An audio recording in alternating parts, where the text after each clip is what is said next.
Are you crazy? Or are you just mad?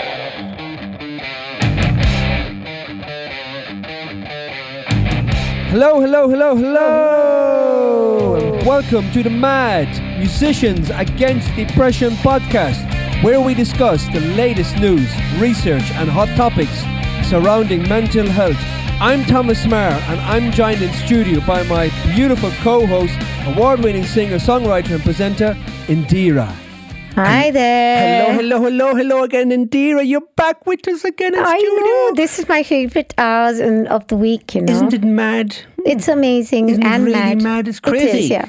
Lovely to have you back in studio again I for love another. it. I do love it. Another episode of the Mad podcast. Oh, you're acting all cute now and making cute voices. What's going on there? But I am cute. Oh, you are. Yeah. Seriously cute. Don't have to act it. It's just the way it is. I know. Yeah, no, but it's even more cute if I acted, I suppose, isn't it? Yeah. Top it off, the icing on the cake. Yeah. That's it. Have you had a good week? Yeah, I have. No, well, yes and no. I had a good week because I travelled on my own after years to Toulouse and back. And then I had so many questions in my head, which is normal for people with depression because you question everything about yourself. Indeed. So I've been giving myself a little, I guess it's like the washing machine, you know, you put your dirty linen in and see if it comes out clean enough. And yeah, it's been good. And did it come out clean?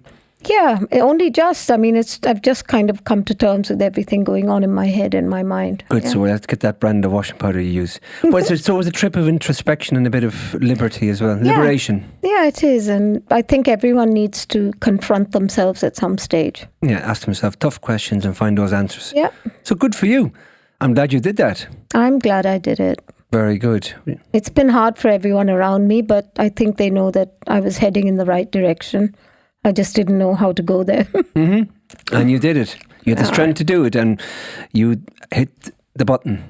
I think and so. A little reset in between as well. So that's it's taking time though. I have to say more than I thought. I thought it just everything happens, you know, lickety split. It doesn't, does it? No, never does. But at least if you face up to your things and you ask yourself those questions. But I tell you, this podcast has helped me, and I'm saying it over and over again. Everything I read, I take on board. Yeah. And I think one of the reasons I did do what I did is because of this podcast. Mm-hmm. It really is. Yeah, you did say that. You did say that when you were heading away. Yep. You found the strength of it to do it. So, yeah. Well, I'm glad. I always say, if these podcasts can help anybody out there, but, you know, it's even better when it's actually helping people involved in the podcast themselves. I promise you, I did not expect it to be so helpful for me. I thought it was going to be one of the tools, but it's become a major tool in my life. Anyone out there who actually thinks I'm doing this just to promote it, you are so wrong. I really, really believe in what I'm saying. That's fantastic. That's really fantastic and sincere, Indiraa, and I hope that gives anyone listening to this show an impetus and the courage and the bravery to go do something that they may have been putting off for a while or anything in their life just to take. And it's made stock. Tom use some very big words ever since he started this podcast because he didn't know what they were before. I still don't. I've got an there we go. Dictionary. Excitopedia. Is it excite or encyclopedia? But no, you need a dictionary for things like this. But that's okay. Okay. So maybe I can get the Dictionopedia. Okay, Dictionopedia. Centopedia. Okay. So on that note, so of course we've got some hot topics today. I've got 2 articles and Indira's got 2. Yeah, very close to my heart. And we might have an off topic on ufology if we've got time. So we might look into that later on. We'll see. And of course, we'll be playing one of the tracks from the now obviously released Mad 2024 album, containing all those wonderful tracks in aid of mental health awareness. So we'll play one of those later on in the show too. Actually, it's a song that Indiraa herself is featured on. It's called... Oh yeah, that's right. It's a cover, isn't it, of Elton John. I guess that's why they call it The Blues. And you're featured on that with Rohan Lyle. Yeah, that's right. You can tell us more about that when we come on to it. So my opening article today is one about relationships, particularly about cohabitating, moving in together. Should you do it? Should you not do it? And what to expect from each other. During my time during the pandemic, when I was working for the Royal Responders, particularly for the mobile, over the phone, doing a check-in and chat, I often got asked quite a lot about giving advice about couples, should they move in together, what to expect, etc., etc., etc. And obviously I'm not a relationship therapist, but I found this article because, again, recently when I was talking to some friends of mine, this conversation came up, and just happened to see this article, and I think it's very, very important because moving in together is a big step in life, and if you don't get things right from the start, it can all go pear-shaped very quickly. And I think that's down to one main thing is key, is communication, talking about your expectations, what you expect from each other, and your directions and motivations for it. So this is a very interesting article, and again, all the links will be posted at the end of the show notes, and I hope you enjoy this one. More people than ever before are living with a romantic partner. Over half of adults aged 18 to 44 have lived with a partner without being married. Among all age cohorts, those aged 25-34 were more likely to cohabitate, with 17% of those in that age group living with their partner. In 2022, 18% of first-time home buyers were unmarried couples. There are two paths to cohabitation, says Galina Rhodes. I got that one right. Rhodes. I've got that one right. No, this is Rhodes. It's not the island. It's not an island. No. Is it Greece, is it? Or Cyprus. Anyway, Galina Rhodes, a research professor and director of the Family Research Center at the University of Denver. Sliding and deciding, couples who decide to move in have made a conscious commitment to spend their lives together. Those who slide into cohabitation do so based on external factors. Your lease is ending. It's cheaper to live together. They live closer to your job. You want to figure out if you want to be with this person long term. Well, it all makes sense, right? I mean, that's a lot of people do that, to be fair. Okay. Basically, it's all about you. Okay, but that doesn't make sense. They're good points. As a result, Rhodes says that there are some people who end up married simply because they already shared a home, not because they considered it deeply. This bears out in her research. Those who moved in together before getting engaged or married were more likely to be dissatisfied in their marriages or divorced. For this reason, Rhodes says, it's crucial for couples to have a clear reason why they're moving in and plan for how a conjoined life will look, regardless of whether you want to get married. Without a roadmap, couples contend with problems typical of dating: how much time you'll spend together, dealing with each other's families, in addition to the conflicts of marriage, like division of chores and finances. Whether or not marriage is important to you, this should be a considered decision. You're facing a number of potential areas of conflict, Rhodes says, and at a time when you're not necessarily feeling more committed to this person. To ensure you're firmly in the deciding camp of cohabitation, there are a number of conversations worth having with your partner about living together. From finances to housework, experts outline what you should consider before pooling your belongings. The emotional realities of living with a significant other. If you ask couples how they came to live together, many people respond with, it just happened, Rhodes says. However, this life change shouldn't be taken quite so casually. When broaching the conversation about moving in, make sure you're both on the same page about what it means. She continues, one partner might see cohabitation as a matter of convenience while the other considers a step toward a committed life together. True. Have a conversation about your plans for the future, what significance moving in holds, and why living together seems like the natural next step in your relationship, Rhodes says. Once you've both decided moving in together is what's best for your relationship, you might feel overwhelmed with emotion, excited, nervous, stressed. Experiencing anxiety about this life change is common, says psychiatrist Ezer Nazir. We are meant to feel anxious when things are changing, she says, because change is uncertain. I got her name right, I think, didn't I? Well, then we'll see about that. Wait till she calls in. Yeah, exactly. I won't be here. I'm taking her call. Nerves aren't a sign from the universe that you're making bad decisions, but you should get to the root of why you're feeling skittish, Nazir says. Are you embarrassed about using the bathroom in front of your partner? Are you worried about living with your significant other's children? Bring up any concerns with your partner so you don't construct stories in your head based on what you think might happen. Other emotional considerations worth discussing centre around conflict. Once you're living with someone, there may be more opportunities for arguments and fewer places to go to cool off. That's true. Yeah. Lay ground rules for how you'll let your partner know you're upset with them, says psychiatrist Stomp around? Stomp around, yeah. Stomping your head. I'm taking the room today. I'm sulking there. The sulk room. Alexia McLeod. And how you hope to communicate during the inevitable fight. How long will you sleep away from an argument before communicating with a clearer perspective? Neither one of you may perfectly adhere to these boundaries when emotions are high, but at least you have an idea how to strive forward. Logistical considerations to keep in mind before moving in. Aside from determining your why for cohabitating, you will need to answer some logical questions like where and how. Ideally, you'll want to move into a place neither of you had previously lived in. It's neutral ground. For many people, that may not be feasible due to established ownership or a volatile rental market. That makes moving into someone's, which is really volatile at the moment, which makes moving into someone's space preferable.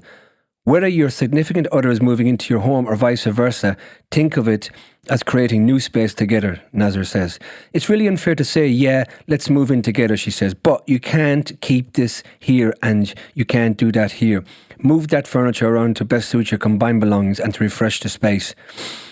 If your late spouse previously lived in the same house, make a plan with your current partner for how much of your spouse's belongings or pictures will be in the house. Oh God, it's getting really complicated. They're gone already.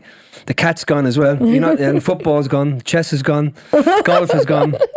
Okay, in the house, says relationship coach Abel Kyo. I've got all these different coaches chipping in now. I have some clients that are okay with maybe a few photos being out. See, I told you, the photos do go, don't they? So, yeah, okay, photos out, he says. But I have some clients that don't want any photos. They don't want any traces of the person. Similarly, be clear with how much of an ex's belongings or presence you're comfortable with. Don't be afraid to bring up how you're bothered by your partner holding on to some of their ex's clothing. It shows you're serious about making the living arrangement comfortable for everyone. Aside from the physical space, how you spend time within it's worth discussing. If you've spent many years living alone or with another partner, moving in with a new person and potentially their children with unique routines and quirks may take some time getting used to, Kyo says. Until the kids move out, you mean, that long? Well, they go with the pictures, don't they? Get the picture? Yeah, I get the picture. In addition to talking about finances and chores, more on that later, have a conversation about adjusting to one another's habits, including how much alone time you expect. What does time spent alone look like for you? Is it recharging in a room by yourself for a few hours, or are you satisfied by spending time in silence next to your partner? By setting an expectation of how and how often you like to be alone, Nazar says your partner won't assume you're mad at them. Mad! They're into the mad. You're mad at them if you don't want to hang out all the time. Financial discussions are necessary when moving in with a significant other. Oh yeah, they certainly are. Whether you plan on opening a giant bank account or not. More than the pictures are going here and the kids. Sharing a home with someone requires frank conversation about money, baby. Something couples don't often do, says financial therapist Stephanie Zapita. Oh, so we got a Zapita. Oh, we know Zapita. We know some Zapitas. Money is about give and take. He gives, I take. It's working just fine. We're happily married. Yeah. Happily married, yeah. I'm happy he's married. we need to give you dedicate a whole section on the show for you, Indira. So how you succeeded all these 30 odd years? No, 42. 42 years. Oh, there we go. Married, yeah. Excellent. I just jumped in at the deep end and that was it. I was, he was 21, I was 24. It was just a matter of being married and that was it. And the picture's still hanging on the wall? Yeah, I'll be honest with you. If I had read this article, I would have been single by now. Yeah. It's much easier than it sounds, actually. It is easier, I think, anyway. Yeah. So, Stephanie Zabida says, you'll want to make sure you and your partner are on the same page with money. What is each of your relationships with money? Maybe you have a live for today mindset, and your partner prefers to squirrel their money. Shouldn't that be squirrel their money away. Maybe your significant other makes much more than you. Maybe you have a lot of credit card debt. Okay. No, sounds like most people. Based on these considerations, discuss what the financial expectations in your shared home will be. Will you split the rent evenly, or will the person who makes more take on a larger share? Good questions. Who will pay for the utilities? Whatever breakdown you come to should be realistic for the person making less money, Nazar says.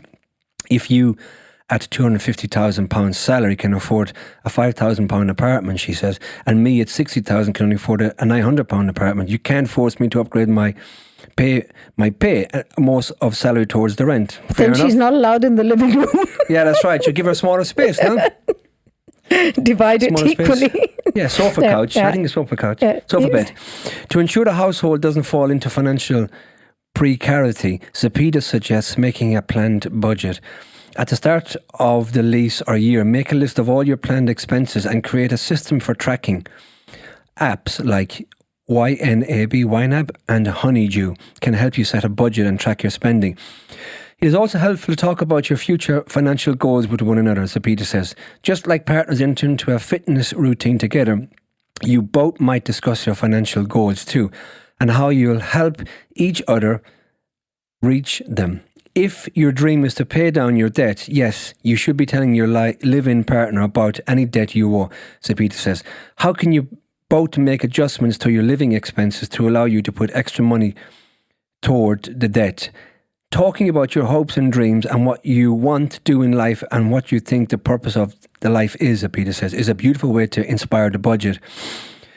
When it comes to combining assets, Zepeda suggests holding off until you've had a discussion with your partner about long-term commitment, engagement, marriage, or staying with each other for the long haul. Even then, I know some folks who, for either practical reasons or emotional reasons, still don't merge bank accounts, she says. Have a plan for whatever assets you do bring to the relationship. If you're pretending to move into your partner's home and you're a homeowner yourself, you will rent your property or sell it. Will you rent your property or sell it? Where will the money from the sale go? If you're living in someone else's home, are you comfortable putting equity into a house you don't own? I had one couple who each owned a home and they were dating, Zepeda says. She sold her home and moved in with him, but then she put the money from the sale of the home into an interest account, accruing account. Both parties felt sufficiently supported, she says. But if you do, say, purchase a home together or open a joint bank account, be sure to clearly define each of your financial roles. Who will be the person responsible for paying the bills or setting up autopay? Who will handle tax preparation? Who will track joint spending? Deciding what brand of ketchup to buy is also it's not much of a financial robe. Heinz? Yeah. Heinz, okay. I don't know any other brands. Lidl's, Aldi's, they do their own. Campbell? No? Campbell's? Oh, I don't know. I just made that up. Sorry. Yeah. Ketchup, will you? Who will track giant spending? Okay, then we're buying ketchup. Am I going to buy the store brand? Oh, see, store brand. We could be Lidl's. Store brand, or am I going to buy the name brand of ketchup? Be clear with the split of financial duty so it doesn't become one person's responsibility. Mind you, if it's either ketchup or sauce, do you want to call it tomato sauce or tomato ketchup? Are we going to argue on that? Tomato sauce. Yeah. That's right. We have tomato sauce because it's tomatoes, right? Yeah. Yeah, there we go. All right. Division of labour in the household is also negotiable. Oh, God. Division of labour. Wow. This is sounding like a business contract. It is, doesn't it? Wow. Okay. So, heterosexual couples easily fall into established gender roles, with women spending more time on housework than men. Just like with financial roles, clearly define what chores you each will be responsible for. First, discuss each of your cleanliness expectations. We won't go to bed with dishes in the sink. We'll deep clean the house once a week. Then assign the daily, weekly and monthly chores based on each person's, including children, interest and bandwidth. Wow. For people with busy daily schedules, perhaps they can handle the weekly maintenance and the person who works fewer manages day-to-day responsibilities. Fair enough, isn't it? If your schedule changes and, say, going food shopping is no longer easy to accommodate, you can and should always renegotiate household tasks. Make plans for the worst. While it may seem counterintuitive to think about breaking up during an exciting period of your relationship, making plans for worst case scenarios ensures you don't be left in the lurch if it does. You don't need to have a concrete exit strategy, Nasir says, but you may want to keep a savings account only you have access to. Oh my God! Yesterday, I met some friends of mine, and they were telling me about their relatives who she's a lot younger than her husband, and after years now of marriage, she's decided to leave, and he wasn't aware that she had any intentions of leaving, and now she got a lawyer and demanded everything that she's never put into. Oh wow! And he's left bust after years of marriage. Wow! So, and this happened just yesterday. They said he didn't preempt what was going to happen. Right. But you don't.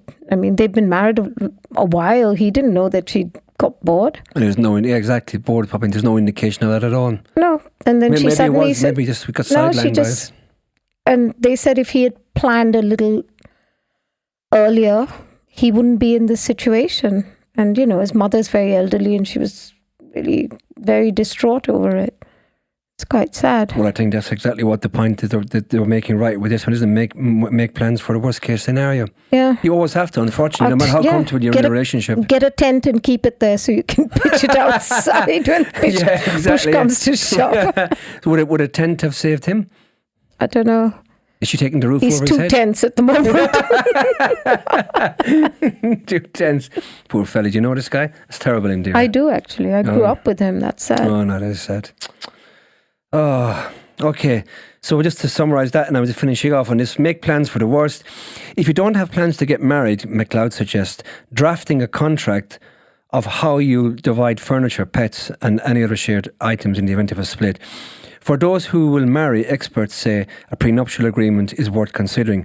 I don't think many people go into a relationship or living situation hoping that it deteriorates, McLeod says, but it's good to have a plan set aside and maybe even discussed so that there is a clarity to this.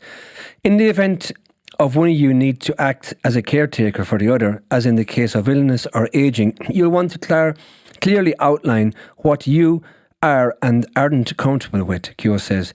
My older clients, maybe some of them have lost a spouse to cancer, he says. Do you want to go through this again? Communicate what level of caretaking you can reasonably give should your partner get sick. Be clear what you expect of them if the roles are reversed. I'm in this as long as you're well. Yeah. I'm in this as long as I'm in your will, you said. As long as you're well after that, I'm sorry, but you're on your own. Yeah, that sounds really bad. Well, that's happening all the time. It's a common practice now. It sounds horrible that you leave someone when they need you most. Yeah, no, it is a terrible thing. It really is. You see so much of that in care homes these days. Yeah, it's sad though, huh? Mm-hmm. Yeah. Moving in with a significant other is so much more than a change of address.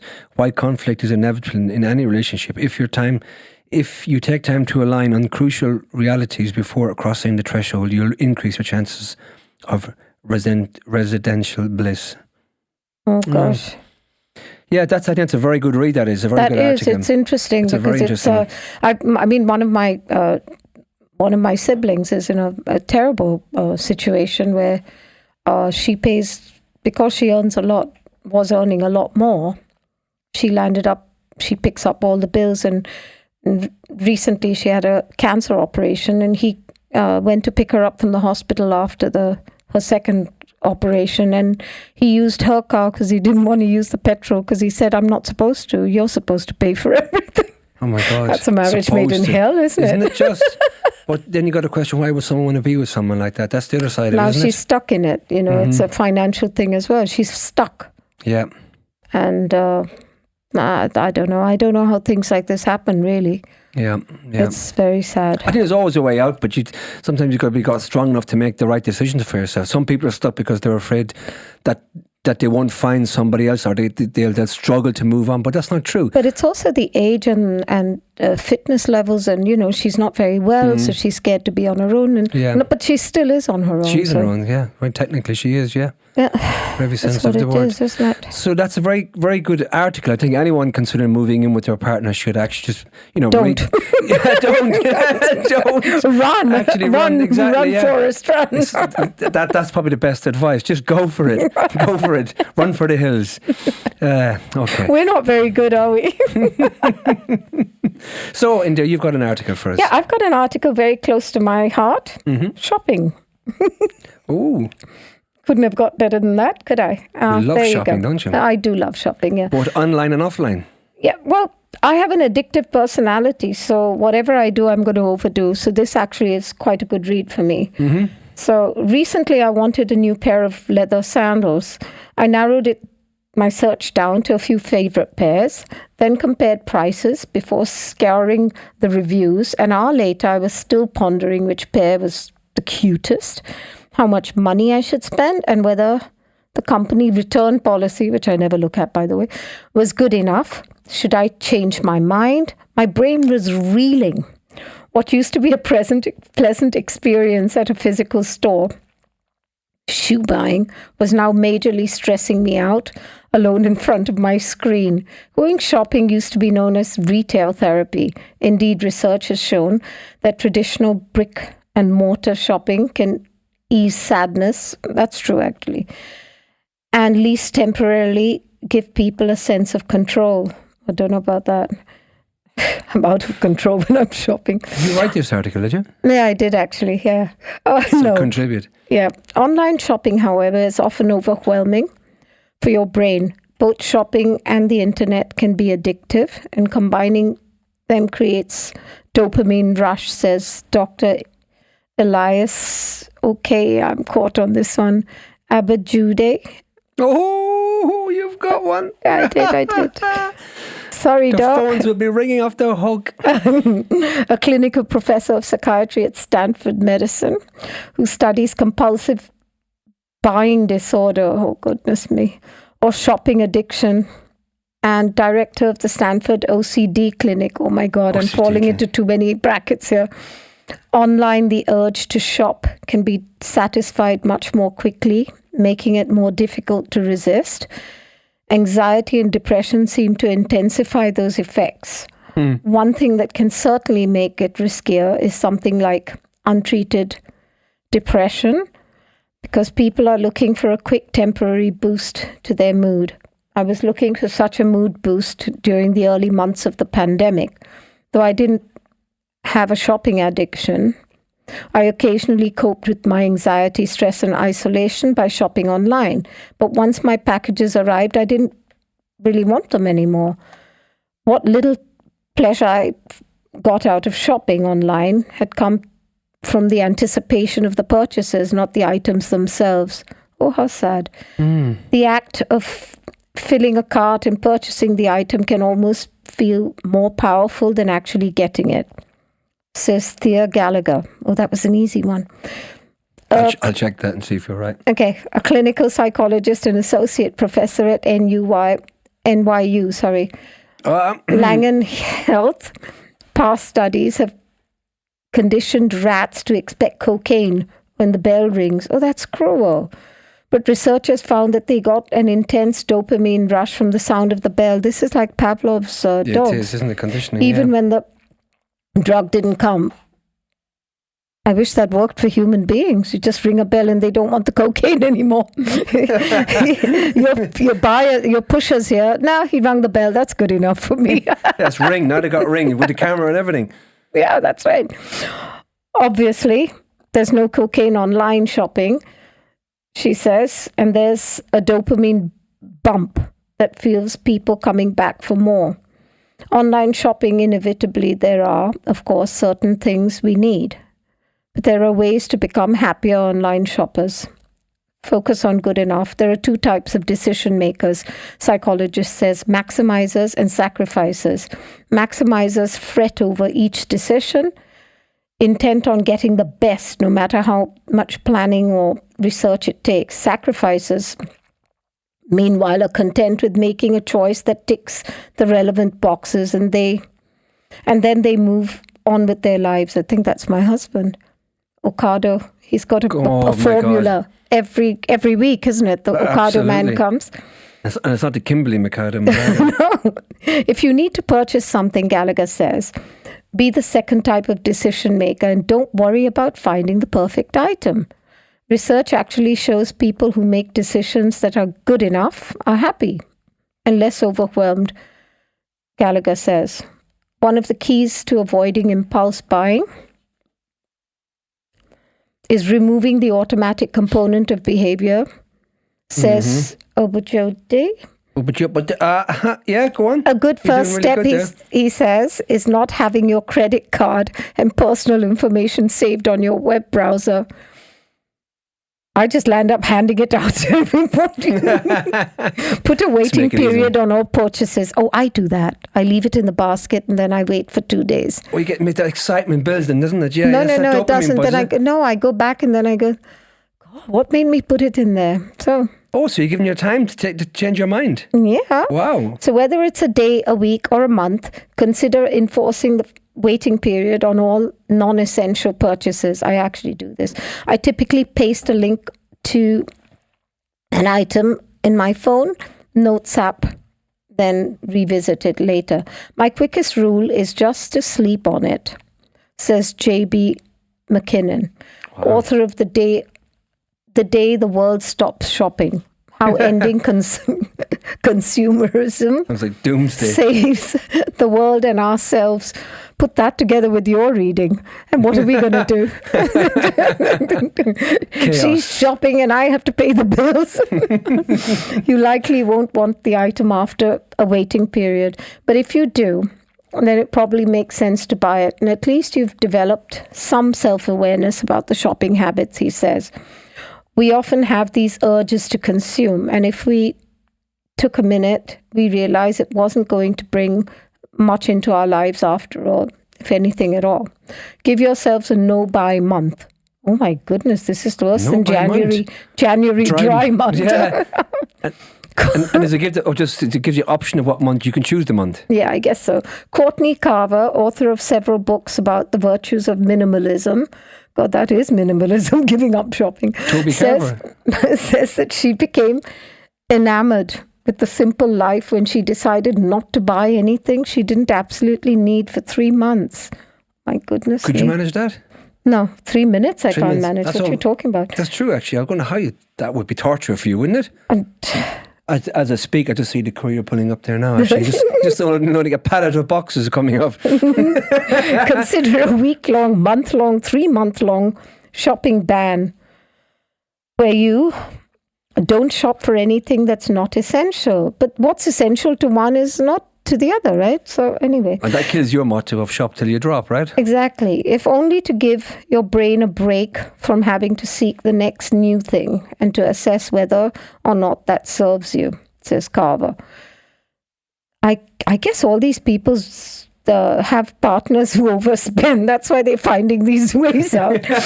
When I went on a 3-month buying strike, oh my God. Oh, causing a strike now. I had more time to focus on pursuits that brought me pleasure, like reading and cross-stitching. Seriously?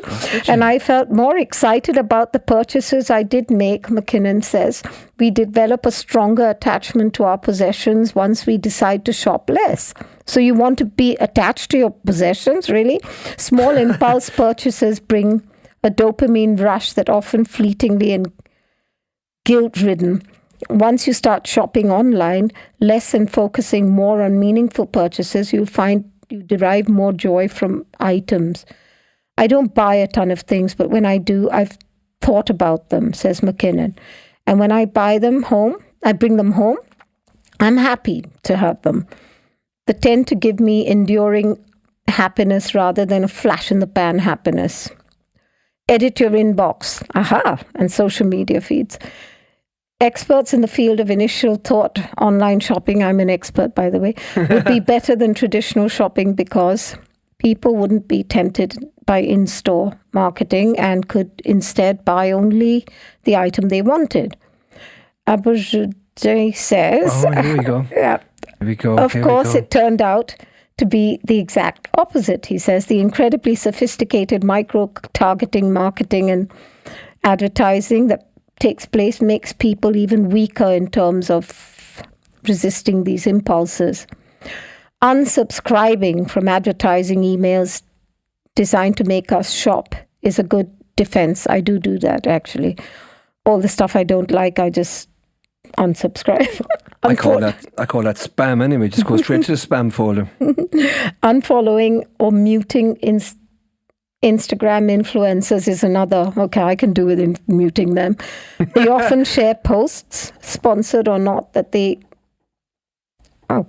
make us think we need something we never considered buying before. I think social media has really blurred the line between authentic relationships and transactional relationships, says McKinnon.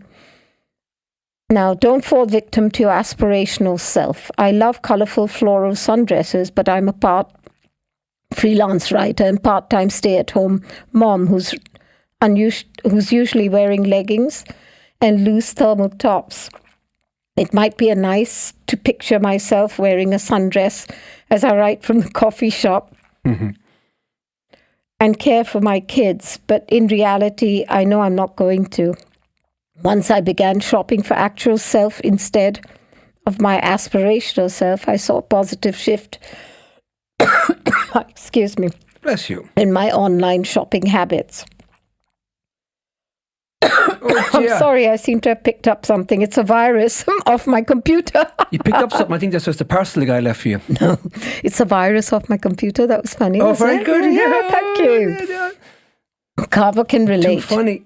She recently traveled to Amsterdam during a cold snap and saw a coat that would have been perfect for the freezing weather, but it wasn't something she'd really wear once the trip ended. I tried to picture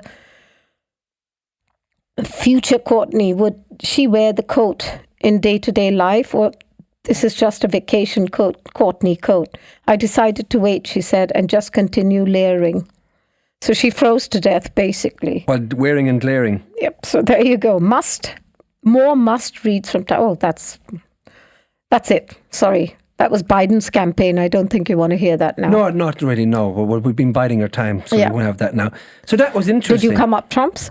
Oh, very good. Very good. That's an interesting article, because you are really an expert on online shopping. I am. But I do something is I do put them aside in the basket and I go back after a day, then after 2 days after that. And then I decide. Another thing I do is I bear in mind, file away for future reference. And then if it goes on sale, then I buy it on sale. So I do, although I am a shopaholic, I like to believe that I have a system. If I don't like something, it goes to my husband's office where his PA has to return it. So it keeps her busy all week. All right, so that's her main job, really, then, isn't it? Did she get any time? Did she get any time to do work for your husband? But my husband is happy that I keep her busy, so it's okay. Oh God! Well, that's a very good. That's a very good article, actually. But when you leave it hanging in the basket like that, do you tease yourself with it? Do you come back and look at it every now and again? No. Or is it just like left there until that one? No, I leave it in the basket, and then I give it, say, a day or two. Then I look at it again, and then I usually leave it for a lot longer. It's just the way I am. And then I think, do I want it? Don't I? I'm going to this place. Will I need it, or will I go there and find something? So I do a lot of... So we can kind of new terminology for it. We can call that basket voyeur. Yeah, or basket case. Basket case. Well, that you are anyway. So there's no doubt about that. And while I was reading this, I've got 10 different ads coming up on here. Don't worry about that. So next, okay, as we spoke about earlier, we're going to play one of the tracks off the Mad 2024 album, which you feature on. Obviously, you've done tracks before in aid of mental health awareness for Hot Topic. That's right. You have. You've done quite a few. That's right. Yeah, this was with Rowan Lyle, and I enjoyed it. I did the backing vocals with him, which was quite good fun. That's right. I struggled a bit with the lyrics because I had to keep trying to remember what they were, but it was fun anyway. And it's always nice to contribute to something with a purpose behind it. So we did this 3 years ago here in the studio, didn't we? At the time, it's been 3 years. My goodness, and that was obviously during the pandemic. That's right. We did that. So we did that to keep ourselves occupied, and obviously with the intention of releasing it, but we didn't do it at the time. So we got to release it this time with Mad 2024, and it's on the album, which is actually available now from Spotify and all the rest, all the platforms, streaming platforms, whatever you name it, you can get it. But so tell us a bit about Rowan Lyle.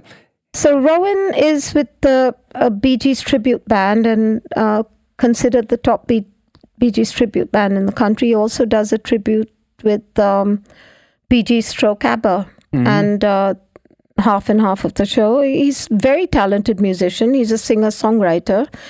He's also, honestly, a dead ringer for Elton John when he does do covers of his. I think he's extremely talented when it comes to music anyway. He's been doing this for years, and I'm a big fan. Yeah. And I always enjoy his company, and we have a good laugh when he does visit the farm. So, and the tribute band is called You Win Again, isn't it? You Win Again, yeah. You Win Again, and right. it's a really, honestly, I've been to about, I think, 12 of his shows. I really enjoy it. Yeah. But I am one of those oldies who like the oldies. So it's okay. But not only did you feature on this, but your nephew featured on this. That's right. Daniel Bull. He's played the guitars at the end, the outro solo, didn't he? That's right. He's American born. My sister's married to an American, and yeah, Daniel is now living here and working here. Mm-hmm. So you're keeping this one in the family. So this was a remake of the, not a remake, but it was a cover of Elton John, and it's called Indiraa. What's it called? You've forgotten the name of the song? That's why they call it the blues. Here we go.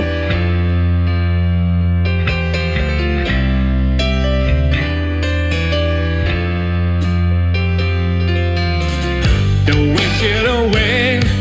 Don't look at it like it's forever. Between you and me, I could honestly say that things can only get better.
I thought Rowan would love that. It's a very dangerous thing to say that a cover is better than an original song, but sometimes, you know, bands do come, artists come out with a remake, and it can be deemed to be better, but it's a matter of opinion. But for me, that is definitely better, and that is saying something, because the original is some song, as we know. Elton John is an amazing artist anyway, and any of the songs are going to be amazing. And you know, I'm a big fan of yours and Rowan's, and Daniel's, so it can't really go wrong there. Of course, I'm going to give it my thumbs up. No, it's fantastic. I mean, the thing when you're going to do a cover, you've got to make it different. You've got to make it your own. You've got to make it sort of what's different about it than the original. You know, that's why they call it the blues. The blues, exactly. So no, it's a sensational song, really good. And everybody, that is actually on the, as I said, it's on the MAD 2024 album for mental health awareness, which is out now on Spotify, Google, all the usual streaming platforms. Have a listen to it. It's fantastic. The whole album is brilliant, full of great artists, inspirational album. Do check it out. Okay, so... And I have to add, a lot of hard work has gone into it from Thomas. He is the founder of MAD, and in every sense of the word. And he's put a lot of hard work, blood, sweat and tears into MAD, Musicians Against Awareness, and please give it a thought, give it some support. Absolutely. Couldn't have said it better myself, India. So yeah, all the links as usual will be included in the show notes. Everything, the video for that track, called The Blues, will be there. You can check that out. The video is really good. You see Indiraa in the studio with her golden microphone. So yeah, do check it out. So riding off the back of Indira's last article, which is obviously the theme running through that again was dopamine highs. This one is interesting because when I chose that, because of it, it's called What is Dopamine Fasting? Is it worth trying? So here we go. Tech bros bring us some of the best read weirdest wellness trends, and they have sent us this article in. Nanu with him. Okay. We're addicted to dopamine, James Sinka, a Silicon Valley techie and dopamine fasting fan, told New York Times. And because we're getting so much of it all the time, we end up just wanting more and more. So activities that used to be pleasurable now aren't. Frequent stimulation of dopamine gets the brain's baseline higher. Your brain and your biology have become adapted to high levels of stimulus, he continued. So our project is to reset those receptors so you're satisfied again, he said. It kind of makes sense. It's like alcohol. Maybe when someone first starts drinking, one beer would give them a nice buzz. But if you drink often, they'll need more and more to feel that same sensation. True, I can relate to that. Yeah, me too. Yeah. Sinka and other people who believe in dopamine fasting say the same thing can happen with the feel-good neurotransmitters in our brain. So to reset their tolerance, they intentionally avoid activities that might cause their dopamine levels to spike. When they end a fast, everyday experiences feel even better. Sinka claims that after a fast, he feels more energized, more excited, and more ready to take on a day's work. Despite the name, the method isn't about dopamine alone. Dopamine is just a mechanism that explains how addictions can become reinforced and makes for a catchy title. Dr. Cameron Thipa, a professor at UCSF Medical School, told the New York Times. The title is not to be taken literally. Seth, a dopamine faster himself, describes the practice as more of an overall stimulation fast. What is dopamine fasting? Right. First things first, dopamine is a neurotransmitter that deals with how we feel pleasure, motivation, and is an important factor in our brain's reward system. It doesn't make us feel good in and of itself, but it does make us more motivated to chase down the things that do make us feel good. We receive hits of dopamine when something excites us, anything from seeing a cute dog on the street or getting an Instagram like from a crush to eating an amazing meal to having a great conversation with a friend, just like us in there in the studio, isn't it? That is. Mm-hmm.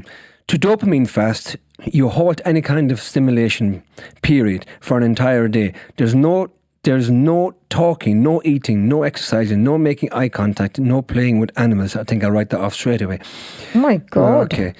You can go for a walk if you dare, but you'll risk seeing someone you know or accidentally interacting with something that'll stimulate you, like a cute tiny dog going for a stroll.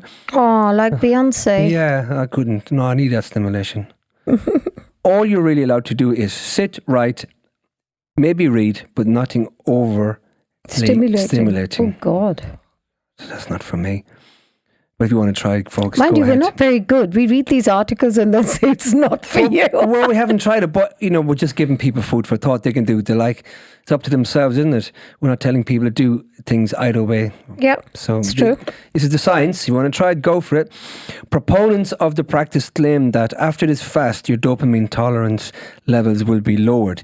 Your brain will be rebooted and you will be able to appreciate everyday pleasures more than you would have. But it does make sense. Well, it does. It's like rehab. Yeah, I completely understand the In theory of it. rehab, they don't allow you to have any stimulation. Not even you can only read books on rehab. Really, you're not allowed to watch TV. You're not allowed to listen to the radio. You can't shop. You can't do anything. Same thing. Yeah, no, it makes completely sense. You're fasting. Yeah, you're completely fasting from it.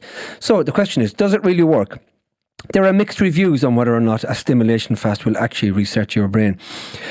It is true that any sort of intense stimulation to any part of the body and brain cause the sensors of that stimulation to turn down.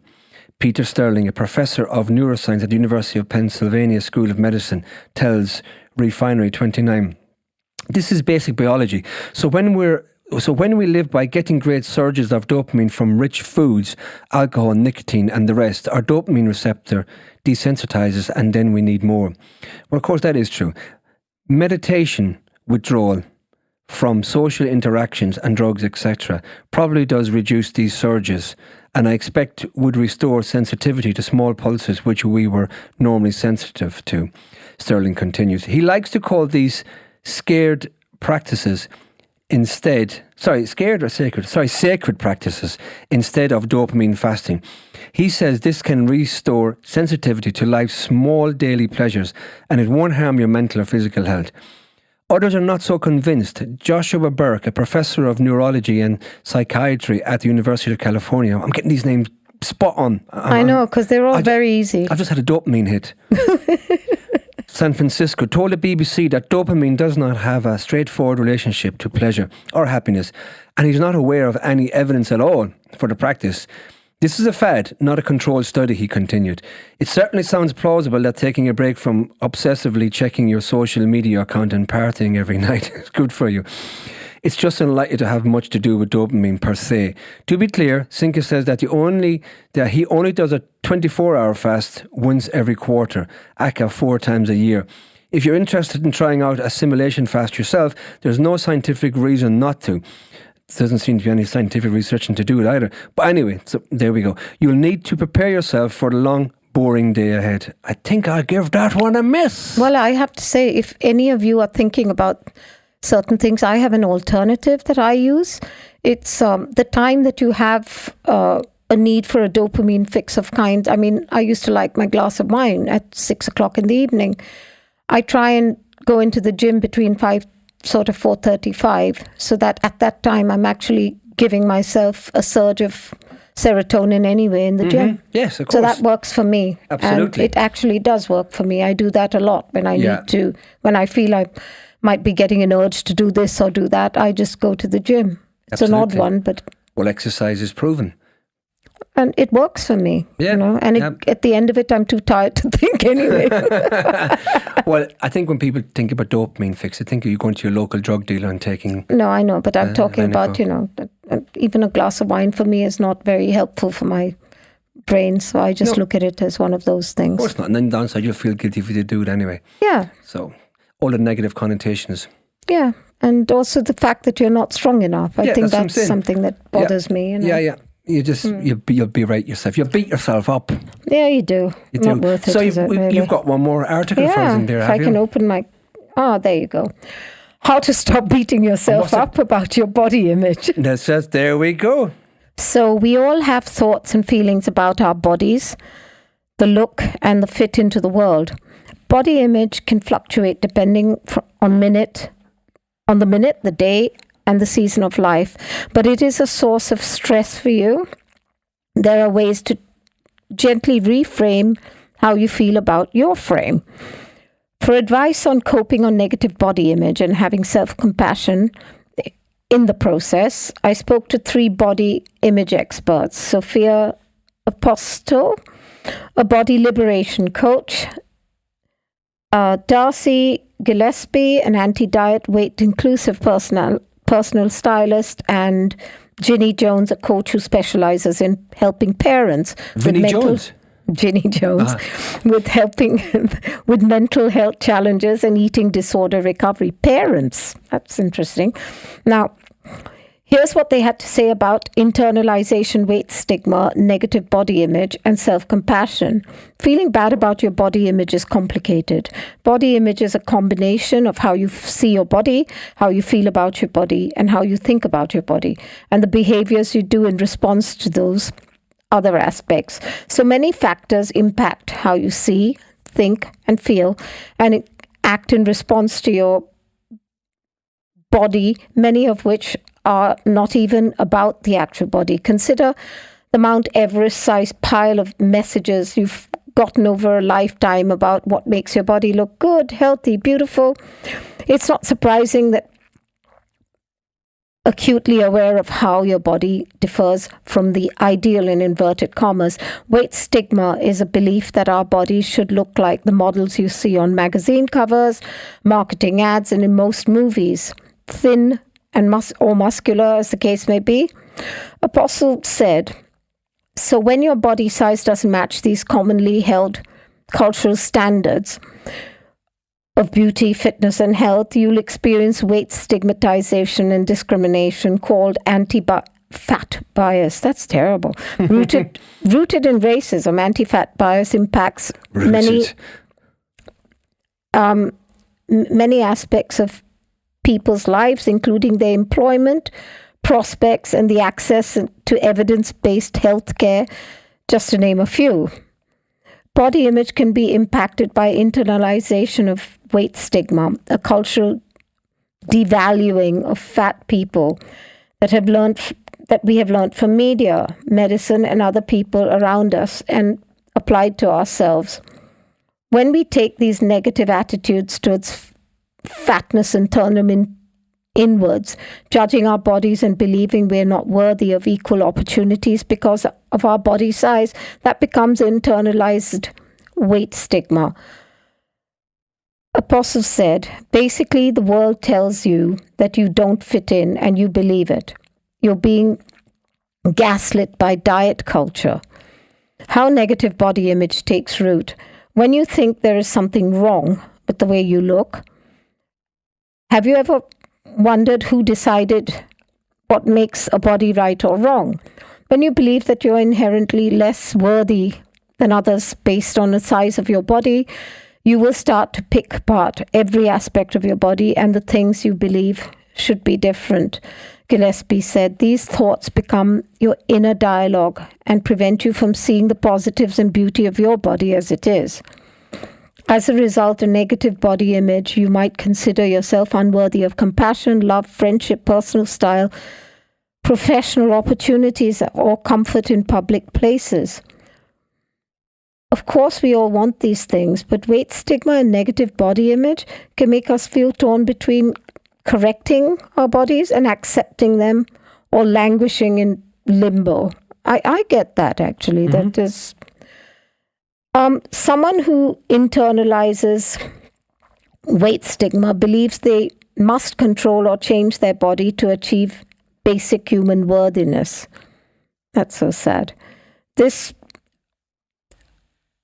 problematic since weight can't be dialed in like a thermostat, or even if you could, a certain weight should not be required for us to deserve basic dignity or respect.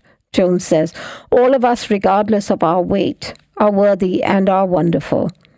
Tips for accepting your body and improving your body image. Give yourself permission to be where you are. We are all swimming in an ocean of messages that thin equals better, healthier, more moral. It takes time and courage to fully break up with the diet culture, to be proud of the work you're doing to heal your relationship with your body. Apostle recommends following 10 creators in these categories: fat liberation activists, anti-racism educators, disability justice activists, BIPOC artists and writers, neurodivergent people, trans people, queer people. If your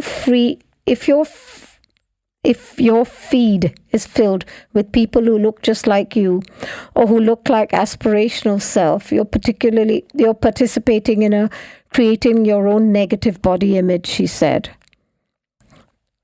I don't know about this.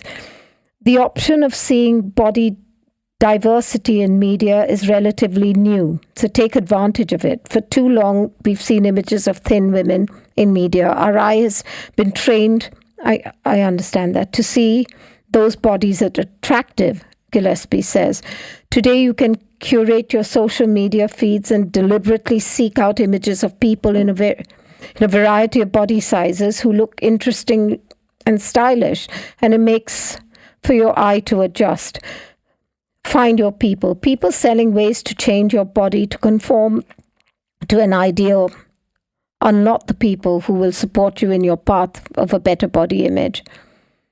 Our culture is full of messages that there is the right and the wrong way to have a body, and this feeds internalized weight stigma. To recover the negative body image, I sought people who believe all bodies are equally worthy at any size.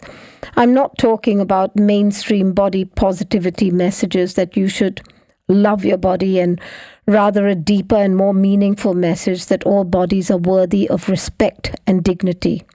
Jones said, "Oh, that is true."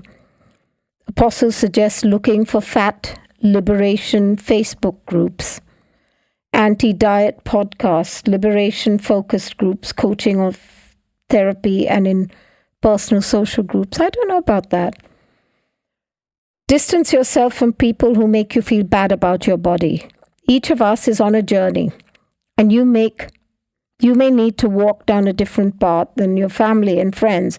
If you're not able to respect your body acceptance path, then spend a little more time with people who do. Don't trust mirrors and photos to reflect reality. What you see in a mirror has layers of its own negative thought layered over it.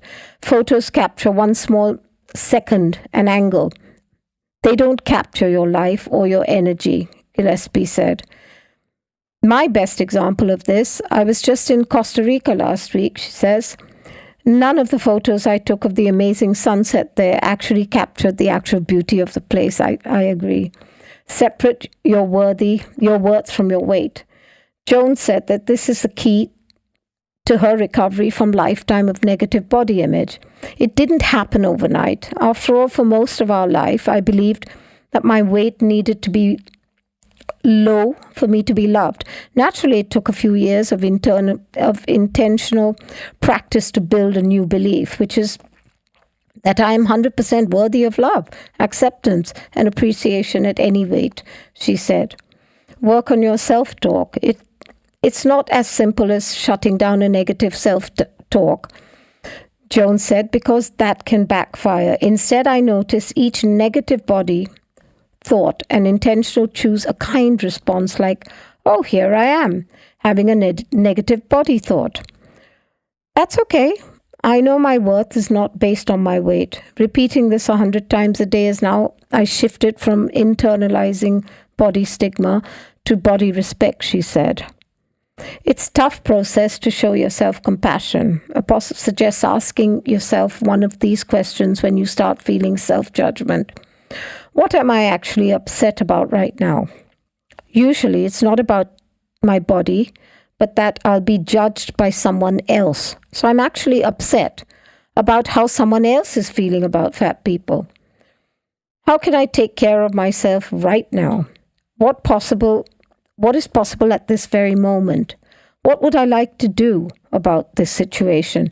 Changing how you feel and think about your body isn't going to happen overnight. We need to recognize that over 100 years, thin bodies have been held up as the ideal. It was taught to our mothers and our mothers' mothers and so on. There are billion-dollar businesses selling out the idea that we should be constantly striving to make ourselves smaller. For all of your life, until the time you decided to try and shift it, you were told the same message by media and probably by people in your life, that the idea you should reverse this amount of conditioning by just deciding to change your way of thinking one day is bananas. Give yourself grace. Of course, you aren't there yet, which is true. I think you're really struggling with this article. Why? It's a very complex article, isn't it? I mean, it'll resonate with a lot of people. Only because I was a very fat child, and I know you had weight problems as a child, and I know I struggled with it and struggled with the way people treated me. And then when I started playing tennis and then took it very seriously and decided to plus playing the circuits on and so forth, I trained so hard that people's attitude to me was suddenly I was confident enough to start taking part in sport, which I'd never done. I'd taken part in everything and becoming more and more confident, more and more successful. Yeah. If I hadn't changed my life around through sheer perseverance, not reading articles, not telling myself I was beautiful and accepting myself, but not accepting myself and saying I want to be better, I don't think I'd be here today in this body, in this mind that I am now, where I accept my body is because I worked at it. Yeah, and I worked very hard at it. Yeah, yeah. Exactly. So I think, when I look at it from that perspective, I don't agree with just telling yourself you're beautiful, you're amazing, because it rings hollow in my ears. What works for me is working towards everything. What works for me, really, is working harder at myself. Unfortunately, I'm one of those sort of people. Yeah. So I'm not sure about it. Yeah, well, I mean, when I said it's a complex read to understand, to read it out. And I think it's an article that's probably going to resonate with a lot of people, because who hasn't had some sort of psychological difficulties and pounding as a kid growing up, or some bullying? It's horrible. Exactly, and deflation. Kids can be very cruel to each other. And they are. And so, yeah, I mean, it's a very pertinent article, in which obviously links will be in the show. I think I encourage anyone to read this, go through Definitely. Go through this article. So we're obviously we're going to run a little bit of time in the show. So I've got one quick article. We did say we'd do a little UFO thing. Yes. So I picked a short article since we're running out of time. Just a quick one. And the headline in this is... No, not quite like that, but it's okay. And we're going to get some freaky UFO music. Yeah, we'll do that next. I'll do that. Okay, so the headline is, "It looked like a UFO. Hiker discovers mysterious silver monolith in Powys." I don't know if I'm spelling that right. It's in Wales. So anyone Welsh background can correct me on that. So it's Powys, Powys. Okay. Discovery follows a spate of monoliths around the world in 2020. Which conspiracy theorists speculated could have been the work of aliens. Ooh. When Craig Moore, M-U-I-R, spotted an object while hiking the summit of a hill, he thought he was having a close encounter of the third kind. Weird kind. Yeah. However, while apparently not a UFO, the shiny silver monolith in a muddy patch of Powys uplands was strikingly mysterious. When I first saw it, I was a bit taken aback, as it looked like some sort of a UFO, said Muir, a builder who lives in Hay-on-Wye, nearby. I've actually been to Hay-on-Wye. It seemed like a very fine metallic material, almost like a surgical steel. The steel structure was almost 10 feet long and looked perfectly levelled and steady, despite the weather being windy. Following a spate of monoliths appearing around the world in 2020 in the Isle of Wight, Romania and the Utah desert, conspiracy theorists had a field day and speculated that aliens could be behind the structures. Since there is no way to drive up to the top of the hill, the top of Hay Bluff Hill, Muir suggested it could have been taken by a group of people or dropped off by the helicopter on its spot. It didn't seem like it was chunked in there. Instead, it has been accurately put in the ground, he told PM Media. However, there was no obvious tracks around it, and one would think that there would be a lot of mess around it, but there wasn't. No one has yet come forward to claim responsibility for the Welsh monolith, which bears a resemblance to the one that features in Stanley Kubrick's film 2001: A Space Odyssey. The latest monolith, a large upright structure usually made of stone, is similar to one found on Compton Beach on the Isle of Wight 4 years ago, which was also described as being around 10 foot tall. The first monolith, reported in Utah, was originally spotted by state wildlife officials who were helping to count bighorn sheep from a helicopter. The 10 to 12 foot structure was discovered in the ground, tucked into Red Rock Cave, and was subsequently removed by the Utah Bureau of Land Management. An anonymous collective called The Most Famous Artists took credit for the structures in the US in 2020. Oh, really? It wasn't aliens. So it was an artist who stuck these huge things in the ground? Yeah, it's an anonymous collective called The Most Famous Artist. The most famous artist. Okay, the most famous con artist. I've never heard of him until today. Oh, don't break my belief that all these things stuck around the world and not done by aliens, because I want to believe they are. We all want to believe that. But the monolith thing, I mean, that's been going on since 2020. I'm not worried about that. But because we hadn't have much time today, I do have a really good article for the next time we discuss our ufology. And it's UK UFO hotspot, home to 70 years of strange sightings. And it's not where you think it might be. So that will be on our next show. It's a long read, but I'm saving that one for everybody. So next show we do short reads for you before we do the long read. Yes, right, that's it. So we're getting you all excited. Yeah, I am. Lovely. And so on that note, we have to do some more cooking for our alien friends, don't we? Yeah, and we fly away. And we fly away. Yeah, that's it. It was lovely having you, Indira, again. Thank you, and you. Well, folks, on that note, that's where we're going to leave it for today. Hope you've enjoyed the show as much as we have. And we look forward to bringing you more of the latest news and hot topics surrounding mental health on our next show. Remember, new episodes of the Mad Podcast drop every Sunday at 6 p.m. Episodes are available to listen to on Spotify, Apple Music, and of course, the Musicians Against Depression website, an online toolbox that contains a wealth of information, essential reading, and links relating to mental health. As always, if you or someone you know would like to join the conversation, either in studio or remotely, email us at musiciansagainstdepression@gmail.com or visit the MAD website at www.musiciansagainstdepression.uk for further info. All links, including social media, are provided in the show notes. And remember, no problem in life is insurmountable, and help is just a conversation away. Until the next time, from myself and the wonderful Indira, take care.